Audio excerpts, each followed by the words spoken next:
ইরানের বিরুদ্ধে আমেরিকার নতুন দফায় ঘোষিত অর্থনৈতিক নিষেধাজ্ঞার তীব্র বিরোধিতা ও প্রত্যাখ্যান করেছে চীন। বেইজিংয়ে এই সিদ্ধান্তকে স্বাগত জানিয়ে ধন্যবাদ জানিয়েছে তেহরান। একই সঙ্গে ইরানের প্রেসিডেন্ট মাসুদ পেজেশকিয়ান সাফ জানিয়ে দিয়েছেন, অর্থনৈতিক চাপ তৈরি করে তেহরানকে স্তব্ধ করার মার্কিন চক্রান্ত আবারও ব্যর্থ হবে।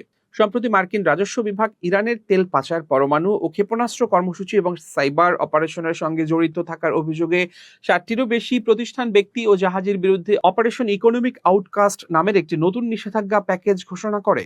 তবে ইরানের শীর্ষ তেল ক্রেতা ও গুরুত্বপূর্ণ অর্থনৈতিক অংশীদার চীন মার্কিন এই পদক্ষেপের তীব্র প্রতিবাদ জানায়। চীনের পররাষ্ট্র মন্ত্রণালয়ের পক্ষ থেকে জানানো হয়, আন্তর্জাতিক আইন ও জাতিসংঘ নিরাপত্তা পরিষদের অনুমোদন ছাড়া কোনো দেশের ওপর আরোপিত একতরফা নিষেধাজ্ঞার বিরুদ্ধে বেজিং কঠোর অবস্থানে রয়েছে। ইরানের সঙ্গে তাদের অর্থনৈতিক ও কৌশলগত সহযোগিতা সম্পূর্ণ বৈধ এবং আন্তর্জাতিক আইনসম্মত। চীনের এই সমর্থনের পর ইরানের পার্লামেন্ট স্পিকার এবং চীন বিষয়ক বিশেষ দূত মোহাম্মদ বাঘের গালিবাফ এক বার্তায় বলেন, আমরা চীনের এই নীতিগত অবস্থানকে স্বাগত জানাই। ইরান চীন কৌশলগত অংশীদারিত্ব, পারস্পরিক শ্রদ্ধা এবং একটি বহুপাক্ষিক বিশ্বের যৌথ দর্শনের উপর প্রতিষ্ঠিত।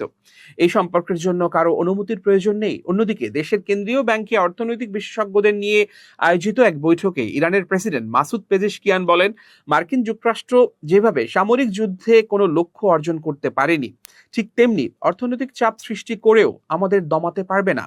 ইরানের গৃহীত অর্থনৈতিক পদক্ষেপ ও প্রস্তুতি আমেরিকার এই প্রচেষ্টাকে সম্পূর্ণরূপে ব্যর্থ করে দেবে। বিশ্লেষকদের মতে, মার্কিন যুক্তরাষ্ট্রের লাগাতার অর্থনৈতিক অবরোধ ও নিষেধাজ্ঞার বিরুদ্ধে চীনকে প্রধান অর্থনৈতিক এবং কৌশলগত হাতিয়ার হিসেবে ব্যবহার করে তেহরান বিশ্ববাজারে তাদের অবস্থান বজায় রাখার চেষ্টা চালাচ্ছে।